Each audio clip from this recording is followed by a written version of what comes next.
Welcome to the Warehouse. Have you ever heard a sermon and thought, how in the world did he discover that? Or where did he get that idea?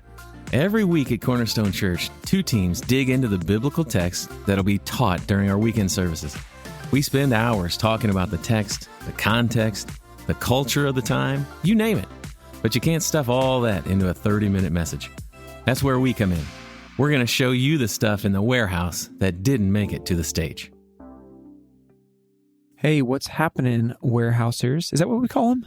I mean, we could call them that. Do we have a name for them? Okay, I don't know. I'm coining it right now. I reserve the right to change it at a future date. I agree. Okay. Maybe. If you have better/different ideas, I'll be the judge of whether they're better or not. But if you have different ideas, go ahead and send them to warehouse@cornerstone.team. So until we decide on something else, how's it going, warehousers? We're glad to be joining you today. Today I have a couple special guests with me and Stephanie. So me and Stephanie has some good old standbys. And then across the table, I've got Hayden. Hayden, say hi. Hi. Parker Robbins, say hi. Hi.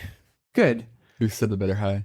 Yeah. Oh, I don't know. I'm thinking I may go Hayden's. with... Oh, okay. I was going to go with Parker's? Parker's. Aw, thank you, I'm just Stephanie. proud that neither one of you guys went like, hey, or something after I specifically said to say hi.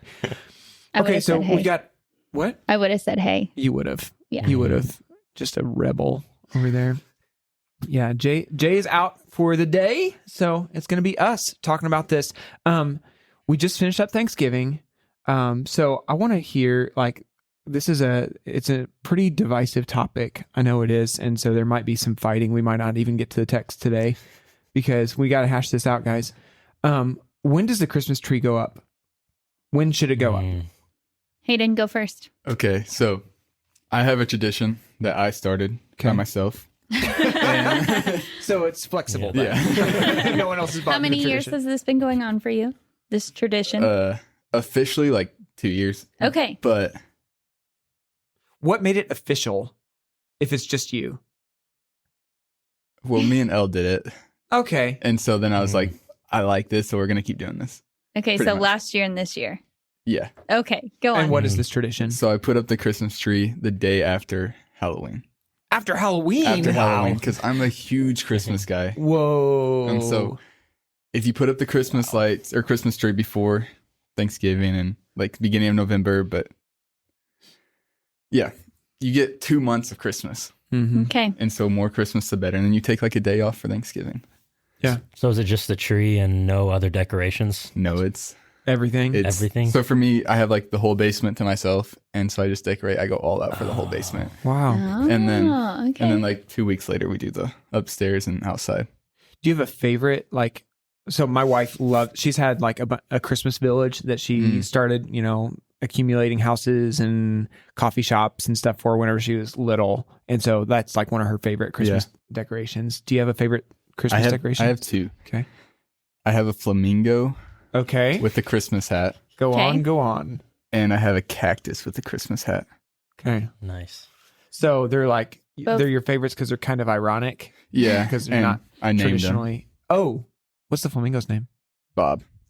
Okay. It's good. And the cactus is Rob. Bob and Yeah. That's pretty great. Yeah.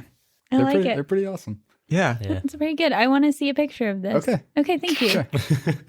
Parker, how about for you? Okay. I'm really passionate when it comes to Christmas trees in general. So it always changes when we put it up because it depends on like when fresh Christmas trees are in because we go and get real ones. Yeah. Real ones. Usually. Normally Yes. the day Multiple? after Thanksgiving. Just one. Oh, just one real per one, year. the rest are fake. Yeah, we got multiple trees in our house. Yeah, Okay. it's kind of a big deal. But we surround all of our Christmas decorating around the Christmas tree, so we don't decorate anything until the Christmas tree is there. This year, though, it was a little different. Mm-hmm. This year, we got a fake Christmas tree. Whoa. Aw. How do you feel about that?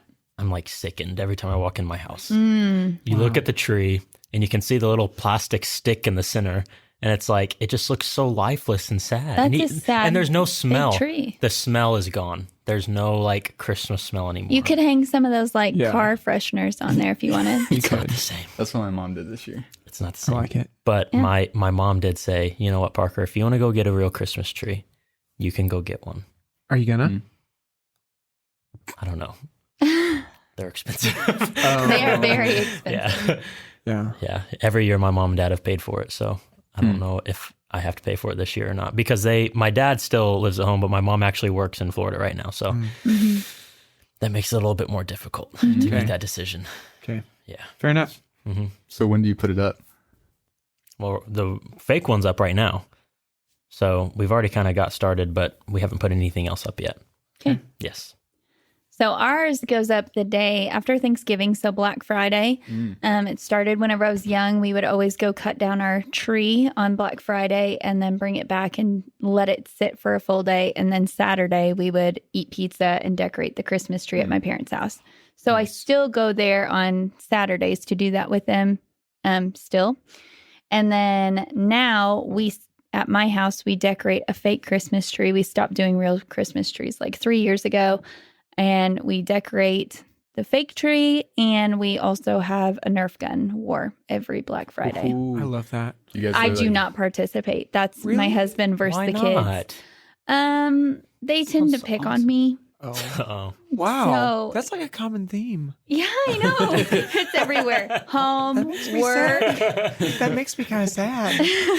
Thank you. You should just be glad there's no Nerf guns here. That would be Yeah. great. No, Yeah. that would be bad.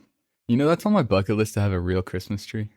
I've never Oh, had wow. one before. Go get one. I've always like watched Christmas Vacation and saw them cut down the tree, and Something, just an observation here. I really like that something on your bucket list is something that you could do at any point Right. very easily. just Right. go cut down a tree. It's No, not like, No, There's a go to lot of- Lowe's. Lowe's, that's where we go. No, but there's places around here where you can like go into the field and they'll drive a done that. 4-wheeler out and then cut it down. That sounds awesome. It's a lot of fun, but you get really muddy. Yeah. That always happens. Yeah, but that's how you get the squirrel Maybe in your next tree. Okay. Yeah. That's All right, Nathan, how about you? yeah, I don't believe in Christmas. So You're such a Okay. liar. Moving on. Even though Tia has a Christmas village. yeah, it's a huge source of disagreement in the home. No, so I've always been a day after Thanksgiving kind of person, but this year I don't know. Like, I mean, we've got a whole bunch of kids, and I don't know. I guess I was in a weak moment, and so Tia was like, "Hey, I think it was like Saturday or something." She's like, the kids were homesick and stuff, and she's like, "Do you just want to set up all of our Christmas stuff today?" I'm like, "Sure." So we did. How's it feel? It feels good, and I'm kind of like coming over to that side a little bit. I'm like, it takes so much effort to do all of the decorating that I'm like, why would I want it to only last for like 3 weeks and then take it down? Like whenever it can last for 5. And decorating outside is more warm. Yeah. Whenever you do it earlier. Yeah. Okay.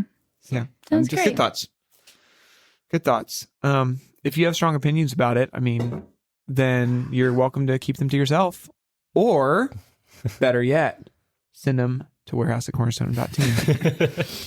Okay. Today we're hopping into a new series, week 1. And this is going to be neat because it's kind of a hybrid series. So we're obviously entering into Christmas season. I don't think that's a shock for any of you guys. And so this is a time of year that like Cornerstone goes a little bit traditional in the way we approach things. You'll hear more like Christmas songs in the lineup. And there's something also like really special about this time of year, even in like the fact that your friends and family who may not typically go to church are often a little bit more like sentimental and ready to like try it out with you. And so we lean into that at Cornerstone and make it where like you can be confident that it's going to be a space where if you invite some friends that they're going to experience something that like has that traditional Christmas flair to it, but also like we're never going to shy away or lighten up on the gospel. We're going to make sure that they're hearing the gospel clearly, that we're teaching the word. And so we're entering into a season of teaching through some of the concepts from Advent, that hope and peace and joy and love and culminating in the birth of Christ. With that, we're also going to be kind of talking about how the concept of prayer is interwoven throughout this Advent season. So you'll see there's going to be some Advent guides that have worship, hear, and pray as part of them. We're going to be handing those out.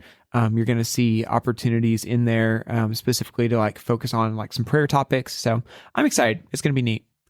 Today we are kicking off with week 1, the first, and there's also going to be like Advent candles we're handing out. So the first candle of Advent is the candle of hope. And we're studying Luke 1, 5 through 17.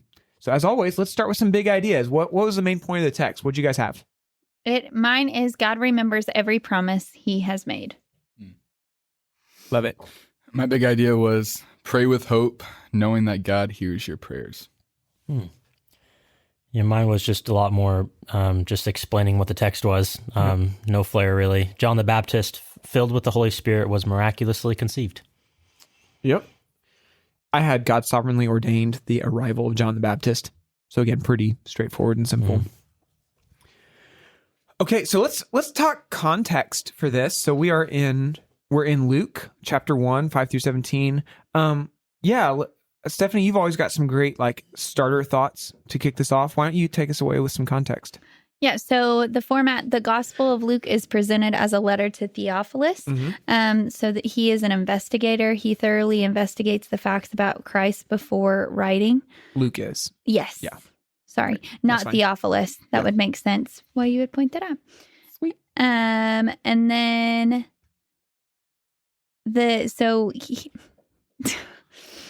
You laughing at the way I said sweet? Yeah. Pull it together, man. I know they're like over here laughing. I'm like, what is going on? It caught me off guard. I'm sorry. So Luke has a unique beginning. Unlike the other gospel writers, Luke starts with Jesus, not with Jesus's birth, but John the Baptist and his public ministry, but with Angel Gabriel appearing to John's father. So that's just a little fun way to kick us off. Yeah. Yeah.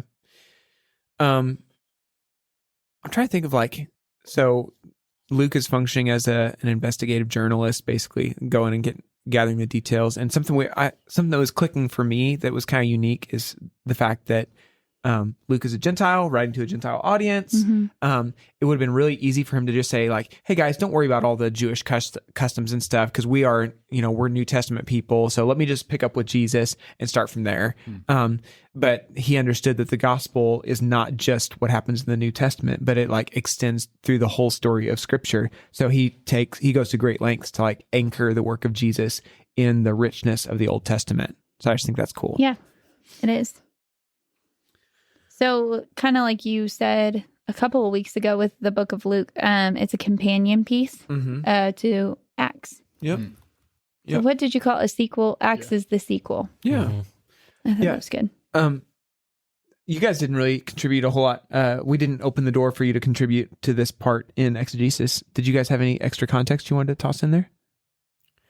I just wanted to add that. Did we already say he was a doctor and a traveling companion with go Paul? ahead. Yeah, that was it. Well, you just said it. Yeah, go ahead and say it. Well, he was a doctor and a traveling companion. That's good. Yeah, and how Theophilus... Yep, nailed it. First try. Theophilus was likely a well-respected like Roman like official or something that connected with the Gentile community. So that's why he was writing to him specifically. Yep. And Theophilus seems to be probably a believer already. So this is not like Luke trying to evangelize and get him to convert, but it's like seems to be that Theophilus has heard the gospel, believed, and now wants to like know all the juicy deets about who Jesus was. I also think it's neat that Luke writes so he can give an orderly account. And so where does he decide to start with? He decides to start right here. And I think that's good. That's cool. Anything else you wanted to throw in, Hayden? I did not have anything else. Okay. Sweet. So immediate context. God had been silent for 400 years since the last prophecy was uttered in Israel. Yeah. So we didn't talk about this. Whenever we say God was silent, so we mean that there were no writing prophets in that time, right? Right. That's the big deal. So there has not been a word from the Lord for all of his people, authoritative to be written down in scripture. So it's like, it's not that God was inactive. It's not that even nobody experienced his presence in their lives or his working. It's not that he just like goes full on, deist mode and goes hands off and nobody experiences him. That can't happen because otherwise the universe would cease to exist.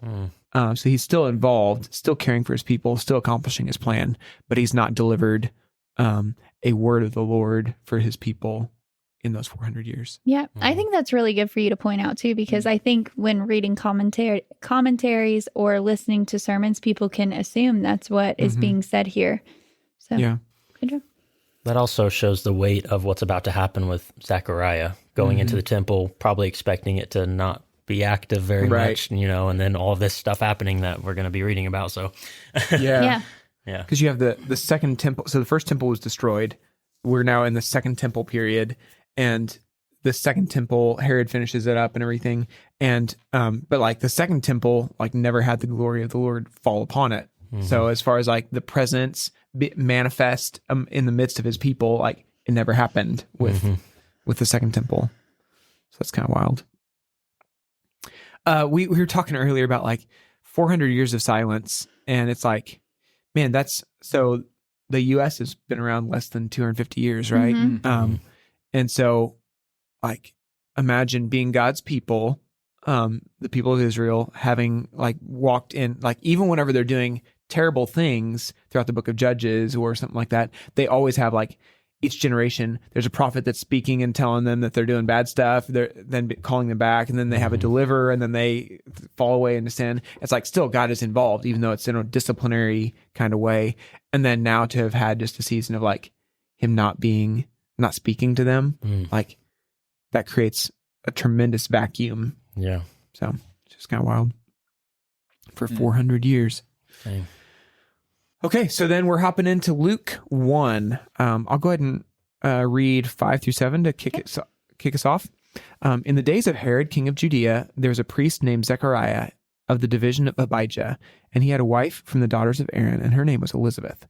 And they were both righteous before God, walking blamelessly in all the commandments and statutes of the Lord. But they had no child because Elizabeth was barren, and both were advanced in years.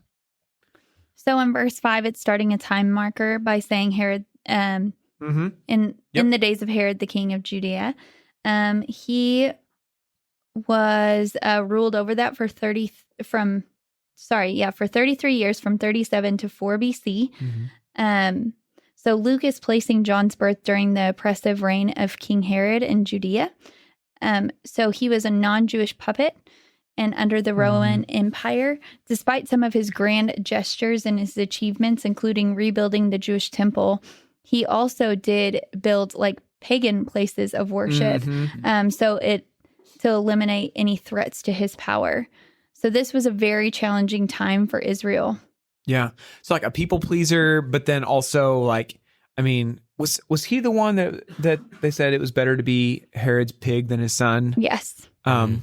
It's like, because he just was so afraid.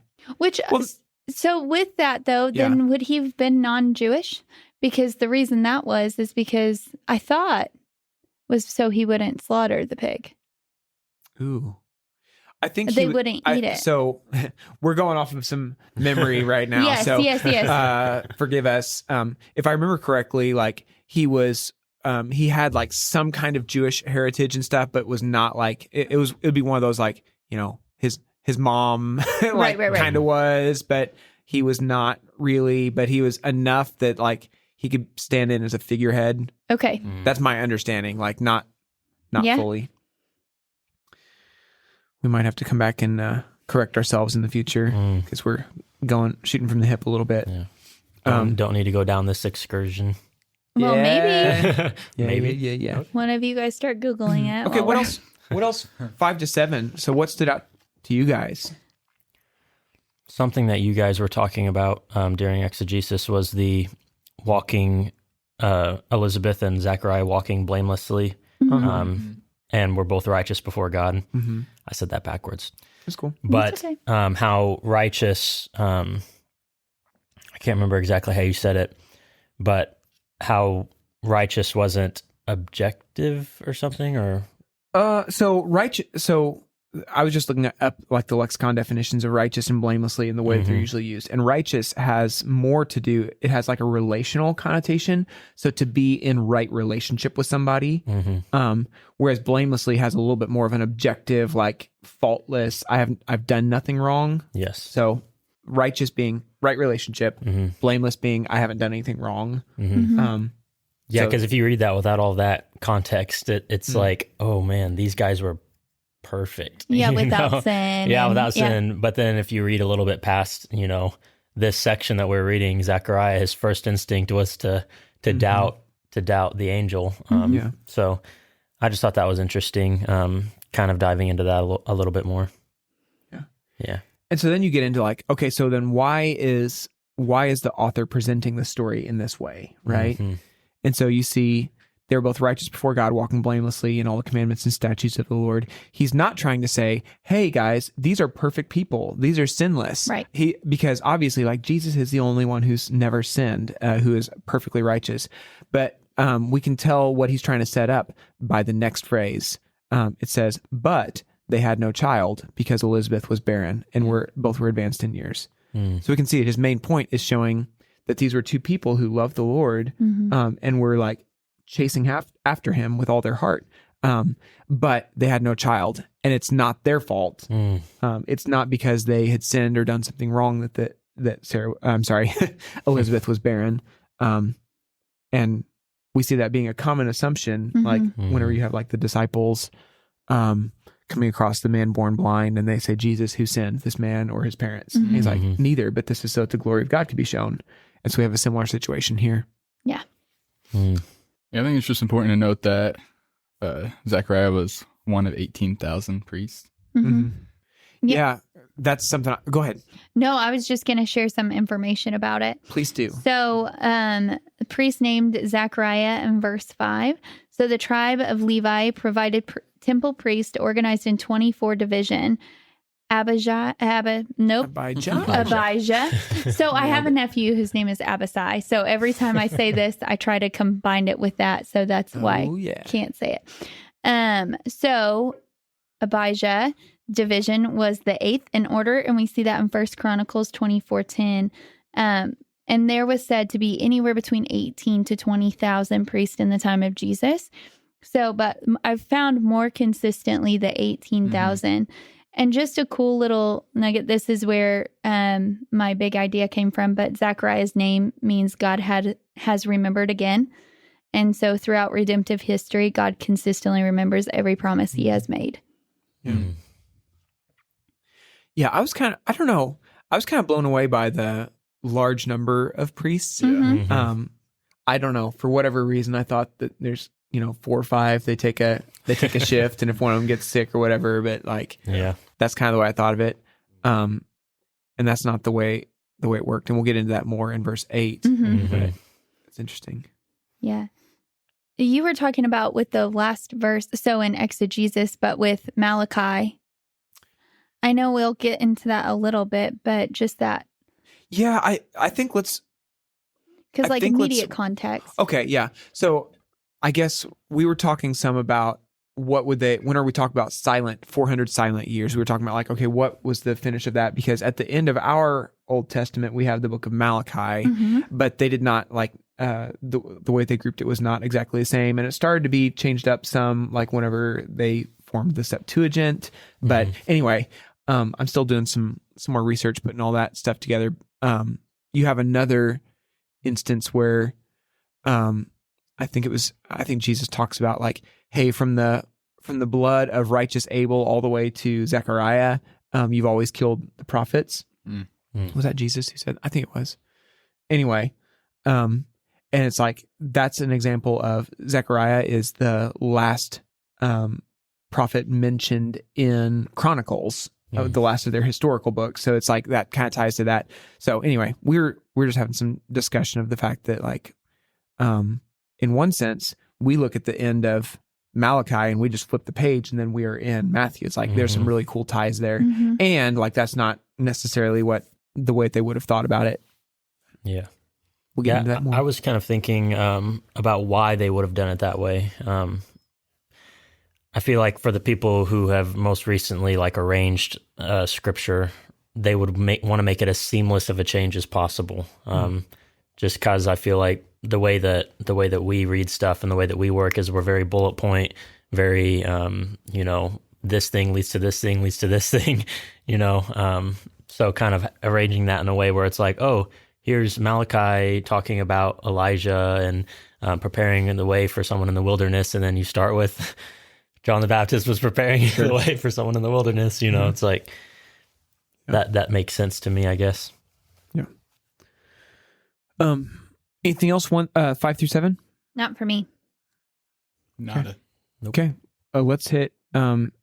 Is 8 through 10 how we divided earlier? I think 8 through 12. 8 through 12. Okay, let's do 8 through 12. Now, while he was serving as priest before God, when his division was on duty, according to the custom of the priesthood, he was chosen by lot to enter the temple of the Lord and burn incense. And the whole multitude of the people were praying outside at the hour of incense. And there appeared to him an angel of the Lord standing on the right side of the altar of incense. And Zechariah was troubled when he saw him, and fear fell upon him. What you got? I just think like this whole idea of the lot, like that was probably the biggest event of his life. Elaborate some.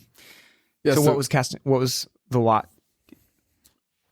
So basically today it'd be like the lottery, like winning the lottery. Winning a lot. Some priests only got to do that once in a lifetime. Most of them didn't get to do it at all. Yeah, so if they did it once, they were never allowed to do it again, correct? They basically... To enter the temple of the Lord to burn incense. It was literally a once in a lifetime Wow. experience. I didn't know that. So so this is probably like the biggest event of his whole life. Yeah. I was really... I think you were describing it, Parker, whenever you're talking about like, how crazy would it be like, whenever you're mentioning a Gospel Coalition article. I have it right here if you want me to read it. Do it. I mean, don't read the whole thing. I want just a section. Yeah. Imagine, okay, I gotta set the scene. Imagine the scene. A dark, cold room with a 60-foot high ceiling. The elderly man shaking as he begins to burn the incense. Perhaps a once-in-a-lifetime opportunity, standing before the thick, enormous curtain that separated this room from the Holy of Holies. And then an angel appears out of nowhere off the right. Yeah. That it doesn't say that. I added that part, but just out of nowhere, just an angel, just poof, on the right side of I almost said throne, on the right side of the altar. That'd be kind of creepy. Yeah. I imagine how he felt going into that, though. Like knowing that no one's heard from God in 400 years. Yeah. I mean, he had to have had doubts, I imagine. Yeah. He had to be jump scared, probably. Well, yeah. Ooh. Yeah, Matt. You don't like jump scares? I scare very easy. It's kind of ridiculous. I do too, but I kind of like it. Okay. Okay. In verse 8, so his division was on duty. So there was a priestly schedule. Division served 2 weeks a year, with many priests engaged in secular occupations outside of Jerusalem during the rest of the time. So one of the things you pointed out earlier, Nathan, with that is that it wasn't 2 weeks right in a row. It was done at two different times throughout the year. So I thought that was neat. I'd never thought about that these priests like have other jobs, that they're like bivocational, that like this is 2 weeks out of their year and the other 50 weeks of the year they're doing something back home. That's weird to think about. Yeah. Right. Very cool. Just So- a different picture. The priest would enter in alone to burn the incense, and while the people prayed outside, and then afterward he would dismiss them with a benediction. Yeah, so his division is called up for duty. It's one of their 2 weeks of the year, and then they cast lots. So they're basically rolling dice or drawing straws or whatever, trying to figure out who goes in, and it's Zechariah. His name comes up, and so then he's going in there. And again, you said it's like you just have to wonder like what's going on in your mind. It's like God's not shown up in this temple in 400 years. So not really expecting that, but also like this is your one and only time that you're going to get to do it. So the pressure of it, and like, you know, I've trained my whole life for this moment right now. I don't know. It's just like, it's a very different thought. And we already know that he's old too. He's not like, so he's been training his whole life for this, or waiting his whole life for this. Think of the adrenaline rush he was probably feeling, like just the fear, the excitement, just everything, just walking in there at all. I mean, dang. Yeah. To elaborate more on the lots, there were several lots to cast who did what in the morning and who did what in the evening. So the first lot determined who would cleanse the altar and prepare its fire, and the second lot determined who would kill the morning sacrifice and sprinkle the altar. Cool. I could be wrong, but I didn't think any blood went onto that altar, the altar of incense. Hold on. Keep going. Oh, just the Holy of Holies. Like the one the high priest did once a year. Well, we are displaying our sacrificial ignorance right now. Yeah. Not saying you're wrong. I just, I may have read it wrong in Exodus. You know, I was realized just reading this doesn't have anything to do with this, but according to the custom of the priesthood, he was chosen by law to enter the temple of the Lord. I think reading that, according to the custom of the priesthood, that's probably why so many people, including me, was just thinking to myself, oh, the custom of the priesthood. So he's probably done this so many times, you know, he's probably done this a bunch of times because he's a priest. You know, it's like how a pastor nowadays, you know, you're a pastor. Okay. You're probably preaching a lot. So if you're a priest, you're probably burning incense a lot, you know, because it was their custom. Yeah. But then you forget that there's 18,000 of them. So this is from Exodus 30, verse 8 is where I'm starting. And when Aaron sets up the lamps at twilight, he shall burn it, a regular incense offering before the Lord throughout your generations. You shall not offer unauthorized incense on it, or a burnt offering, or a grain offering, and you shall not pour a drink offering on it. And then Aaron shall make an atonement on its horns once a year with blood of the sin offering of atonement. He shall make atonement for it once the year throughout your generations. It is the most holy to the Lord. So it does have blood on it, like once a year. Once a year to atone for it then. But isn't that the most holy altar? No, it's altar of incense. Yeah, this is the altar of incense. Oh, gotcha. But again, I could, be reading it wrong. It's good. It's good. Okay. We're learning. Yeah. Together. And then, so you have this situation in 10, and the whole multitude of the people were praying outside at the hour of incense. So it's not just like a low key thing where one dude goes in there, but like it's a big deal. Like people are standing outside waiting. So they're praying while he's going in and lighting it, and he's praying on behalf of the nation and stuff. And they're waiting to see what happens.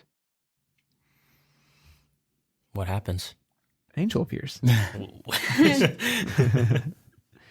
Yeah. So I'm going to read this, but it says, prayers for the nation were offered both in the morning and in the evening, with a large crowd gathering at dusk for a significant prayer session. Positioned outside the temple, they prayed while observing the rising smoke during the incense offering. The spiraling smoke signaled those in the courtyard to express gratitude, falling on their faces, acknowledging the completion of the intercessory prayers on their behalf.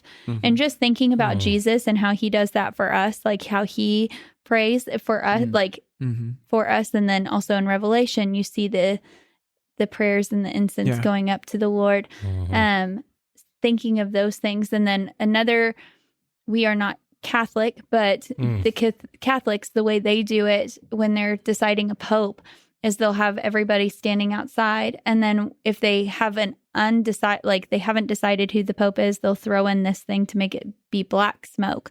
And if they've chosen the pope, it will turn into white smoke. So, yeah, I know. I'm just like imagining like a stack and then all of this smoke coming out. I saw it one year. It was really cool, actually. Like when the white smoke came out, everybody got really excited. Yeah. Yeah, it was kind of cool. I read a John Calvin quote about this. He said the altar of incense was purified by the sprinkling of blood, that they might learn that their prayers obtained acceptance through sacrifices. Today, the perfect sacrifice of Jesus alone ensures that God hears our prayers. Mm. So you got the smoke going up, symbolizing my prayers going up. But then it's like, how do I know that it's going to be accepted? It's because of the blood of Jesus. It's just, it's a that cool is good. visual. Yeah. So you have in verse 12, Zechariah was troubled when he saw him and fear fell upon him. So this is a common response. If you remember, Yes. like pretty much anytime someone encounters an angel, like they fall down or they're afraid, and the first words of the angel have to be, don't be afraid. Mm-hmm. This Zechariah was troubled. It's like the same word that can be, or it's a similar word that can be translated as like stirred up. He was stirred up, and fear, that's phobos, like a phobia. He was freaked out by this. We also learn later in this like section, not this section that we're studying today, but later, that this is the angel Gabriel. Yep. Good call. The same one who appeared to Daniel, I believe. That's what I found out. And Mary. And Mary, yes. Sweet. Anything else? I 8 don't. through 12? Mm-mm. I don't think so. This angel's an OGOT. No. Oh, I mean OTOG. That's okay. Yeah, I feel you trying to be hip and failing. It's just not working. You did good, Parker. So Thank good. you, Stephanie. You understand, don't you? Yep. I don't understand. So then 13 through 15? Yep. Or did we do all the way through 17 for this last section? yeah, I think we I had did it. 15. Yeah, I have it Okay. separated. But the angel said to him, "Do not be afraid, Zechariah, for your prayer has been heard, and your wife Elizabeth will bear you a son, and you shall call his name John. And you will have joy and gladness, and many will rejoice at his birth, for he will be great before the Lord. And he must not drink wine or strong drink, and he will be filled with the Holy Spirit, even from his mother's womb." Mm-hmm. What you got? So one of the things that we were kind of discussing earlier was just how Zechariah was probably not in there praying for his son at the time. Mm-hmm. Like, Lord, please give me and my daughter. Whoa. My bad. Me and my wife Elizabeth a child. Yeah. He was more than likely praying for the nation of Israel, because that's what priests did at the time. They would go in and pray for their nation to be delivered. Yeah. And so just how it's a flip of the same coin, like both of it means the same. Like, I'm going to give you a child, and he is going to be for the nation as well. Yeah. You think he was still praying about that? Or do you think he like gave up on it because it's been so long? And I don't know. I mean, so it says Elizabeth was barren, so they've written it off. They're both advanced in years. It doesn't necessarily say like Sarah. So whenever we have Abraham and Sarah, you have like that. It says that, Sarah was physically incapable of having kids at that point. It doesn't say that, but it sure seems to infer it. And so, yeah, I don't know. I mean, maybe they're still holding out hope, because there's stories throughout Scripture of God like opening the womb and stuff like that. Or maybe they've given up. See, the way I read it is the fact that his first reaction after they have this confrontation is, how am I going to know this? My wife's old and she's really old. like She's old and really old. There's just a lot of doubt like in there. So like, if to me it seems like they were just like, we're past that. It's just not realistic anymore, But I mean, that's just. I say that to say, because this like passage right here really speaks to me, because there's definitely prayers in my life that I've just given up on, or prayers in my life that I feel like giving up on. So yeah, this passage speaks a lot to me, because sometimes it feels like God doesn't hear those prayers. And here, it confirms that he does. Yeah. And for his good and for his glory. Yeah. Yeah. So whenever you've got that, your prayer has been heard. So I was just looking at a couple of those words, because this feels like a very significant portion of this passage to me, Right. like a main point. And so you have that heard. Heard is not just like acknowledged or received, but that heard has a meaning of to listen to someone with the implication of heeding and responding to what is heard. to listen, to heed, to pay attention to what is said. Mm-hmm. So it's like if you say, so if Jesus was saying like, hey, he who has ears, let him hear, it was not just, acknowledge what you've heard, but it was also step out in obedience. And so here it's not just God saying, I'm acknowledging that like I received your prayer, but also like I intend to act on it. And then that prayer has a sense of urgency, or presumed need. Mm-hmm. So you have the angel saying, I've heard your prayer, and I've heard your prayer and I'm acting on it. Mm-hmm. I also think it's really important to touch on the fact that Zechariah did not name his child, but Gabriel was like, your son's going to be named John, and I think you talked about it, Stephanie, during exegesis, how big of a deal that is for the son not to name the father. And I mean, it's such a big deal that and father to name son. Wow, I'm just getting it all mixed up today. It's okay. But can you imagine if we all got to name our dads? He's just nameless until he has a son. Finally. Hey, and then he has to wait like 4 years probably. Yeah. But later on in verse 59, it talks about how, and they would have called him Zechariah after his father, but his mother answered, no, he shall be called John. And they said to her, none of your relatives is called by this name. Mm-hmm. Like they were straight up like, what? You're not even naming him after your own family? Yeah. Like, what the heck? Like, so this was a big deal. Yeah. The fact that Gabriel said, his name's John, mm-hmm. and that was just weird. Mm. Yeah. So Nathan even brought this up too, but whenever God gives us that authority to name our children, and you brought it back to Adam and Adam, mm-hmm. and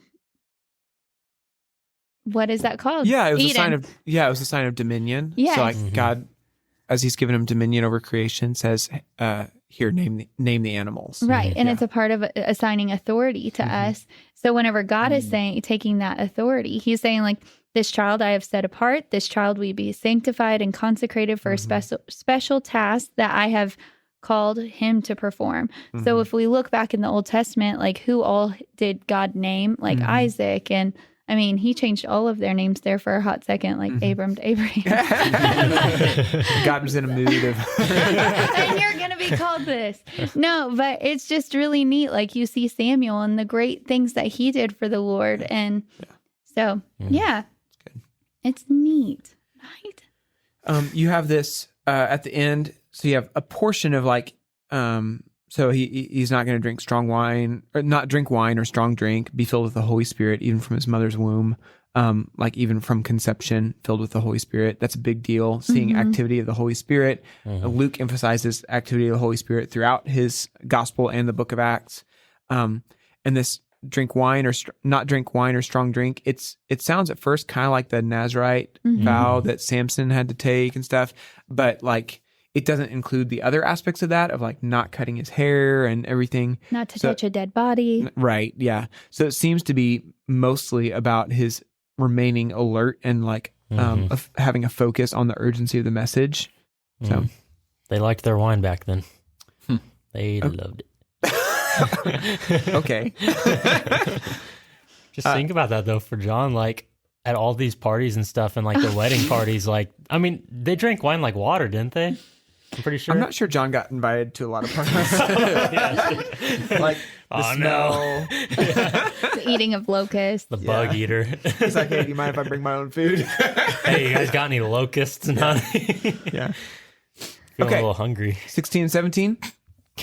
Yeah, I think, I'm ready. He will turn many of the children of Israel to the Lord their God, and he will go before him in the spirit and power of Elijah, to turn the hearts of the fathers to the children, and the disobedient to the wisdom of the just, to make ready for the Lord a people prepared. I think sometimes we can underrate John and not make him like such a cool part of Jesus's story. Like Jesus thought he was super important, he brought it up a lot, but not a lot, but anyways, just whenever you were reading that, I was like, man, he's a cool guy. dude. Yeah. Mm-hmm. Yeah. Yeah. So this is like very much a quote from Malachi, which we kind of hinted at this earlier, but it's pretty cool that the way our Bibles are arranged, the last thing you read in Malachi is this: "Behold, I will send," this is Malachi 4, 5, and 6. Chapter 4, verses 5 and 6. "Behold, I will send you Elijah the prophet before the great and awesome day of the Lord comes. And he will turn the hearts of the fathers to their children and the hearts of the children to their fathers, lest I come and strike the land with a decree of utter destruction." And I just think that's really neat, like, because it's such a direct answer to it. So you have, I'm just imagining John and Elizabeth have spent their entire like married lives, and they got married young, presumably, like asking the Lord for the blessing of providing a child, having the people in their community think that like they probably sinned and that's why they can't have a child. And so all the time it's like, this is what they're praying for as they kneel beside their bed at night and stuff.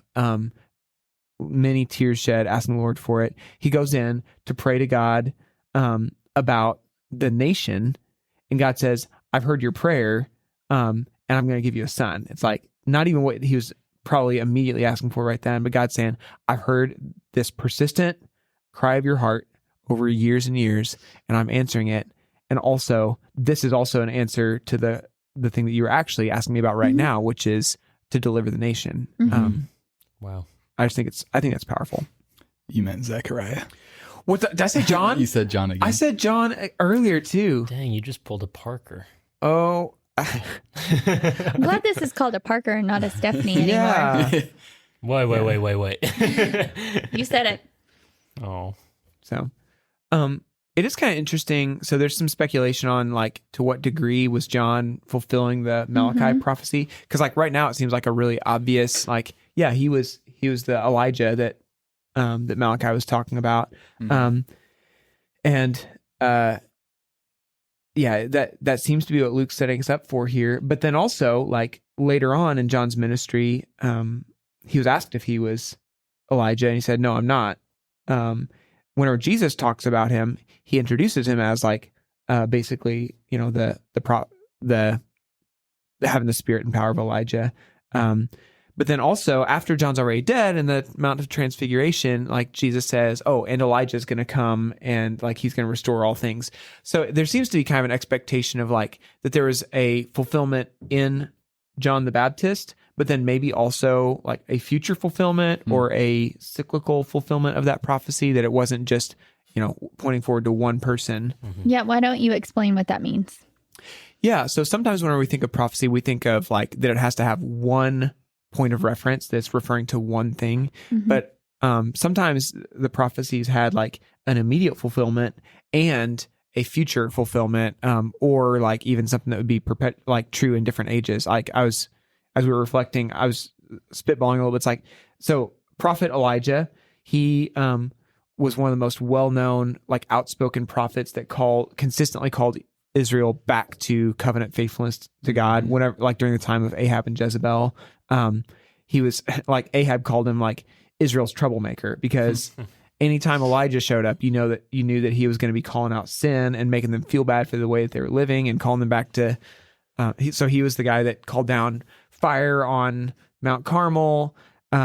He was also the guy that like shut up the heavens and it didn't rain for 3 years. He was also the guy that never died but was taken up to heaven in a chariot of fire. So that's one of the reasons that they expected that he would return, is because it's like, well, he never died, so it'd be easy for him to like God to just send him back in a chariot of fire, right? Yeah.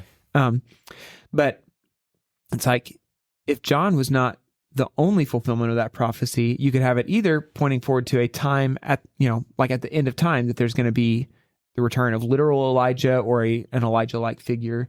Or it could also be that there have been cycles of like prophets like Elijah. So I was like, what if, you know, Martin Luther functioned as that for a time of revival in the church with the Reformation and stuff. So anyway, I don't know, just interesting thoughts. Yeah. So like the difference between like the spirit of Elijah versus like a literal reincarnation, or him just coming back down and, you know, eating locusts and stuff.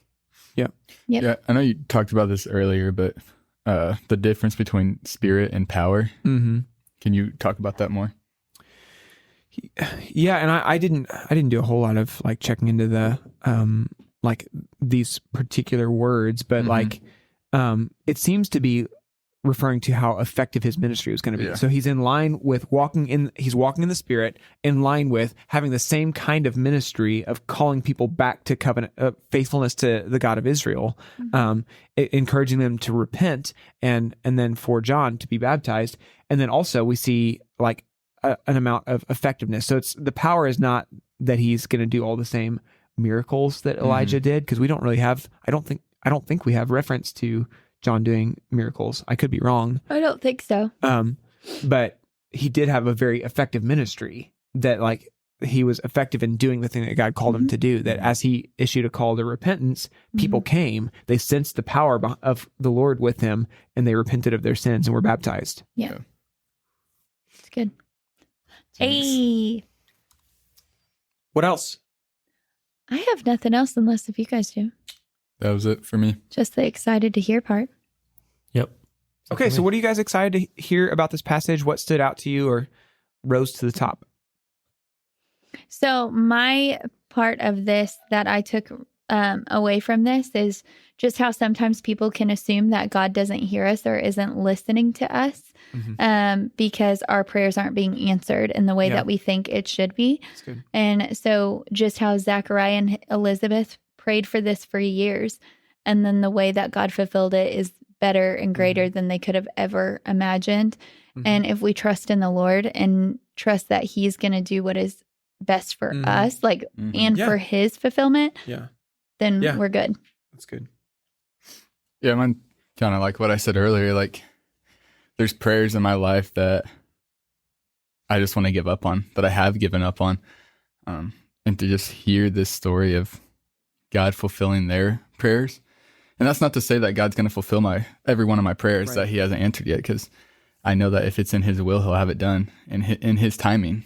And so, but just to have hope, it like sparked that in me. And That's cool. the other night I was laying in bed and I was just like dealing with this prayer that I keep praying and it's not being answered. And this song popped in my head this verse from a song, Even If. It said, even if I don't, my hope is, or even if you don't, my hope is in you alone. And so, yeah, it's just like, it's really powerful and moving to me because, like I said, there's those prayers in my life that I want to give up on because I feel as if God doesn't hear them sometimes.